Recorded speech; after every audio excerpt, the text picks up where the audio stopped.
Cancer का नाम सुनते ही पेशेंट और परिवार हक्का बक्का रह जाता है। तो आज जानेंगे, अगर कैंसर का रिसेंटली डायग्नोसिस हुआ है तो 5 बातें कौन सी ध्यान में रखनी है।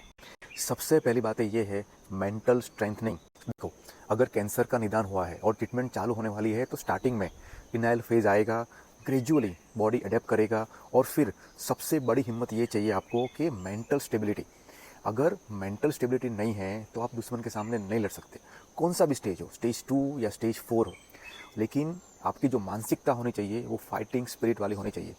डॉक्टर से ये मत पूछो कि कितने परसेंटेज चांसेस है क्योर होने के। डॉक्टर को ये पूछो कि सर जितने भी चांसेस है मैं पूरी मेहनत करूँगा और मुझे क्योर करना है और ये वापस नहीं आना चाहिए। अगर आप मेंटल स्ट्रांग हो तो ऐसा सोचो कि आपने आधी बैटल जीत ली है। दूसरा पॉइंट ये है कि ट्रस्ट योर डॉक्टर। जो भी डॉक्टर आपने सिलेक्ट किया है उस पर फुल्ली ट्रस्ट करो। गूगलिंग करो, चैट जीपीटी का यूज़ करो, एआई का यूज़ करो, लेकिन वो इस तरह से कि वो डिसीज़ को समझने में यूज़ करो। लेकिन अल्टीमेटली डिसीजन मेकिंग होना चाहिए आपका डॉक्टर। देखो, तीसरा इंपॉर्टेंट पॉइंट ये है कि डाइट और स्लीप।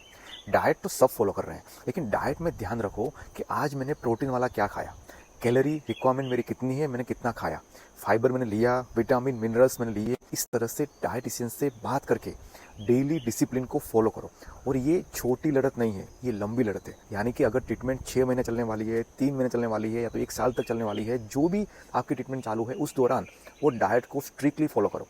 और साथ में स्लीप। स्लीप बहुत ही अंडररेटेड ट्रीटमेंट ऑप्शन है।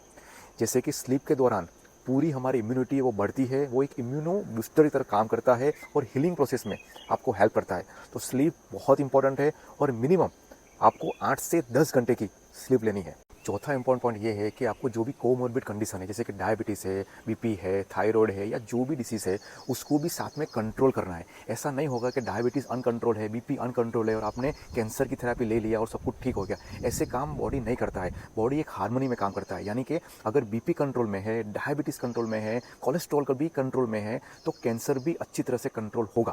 पांचवा इंपॉर्टेंट पॉइंट ये है कि जो भी नेगेटिव रिलेटिव्स है उनसे दूर रहिए। उसके बदले जो भी आपके आजू बाजू कैंसर के मरीज है और उनका एक कुछ छोटा सा ग्रुप है, भले डिसीज अलग अलग हो, लेकिन उनसे साथ आप प्रेरणा लीजिए और उनके साथ में फ्रेंडशिप करिए और अपनी बातें साझा करिए।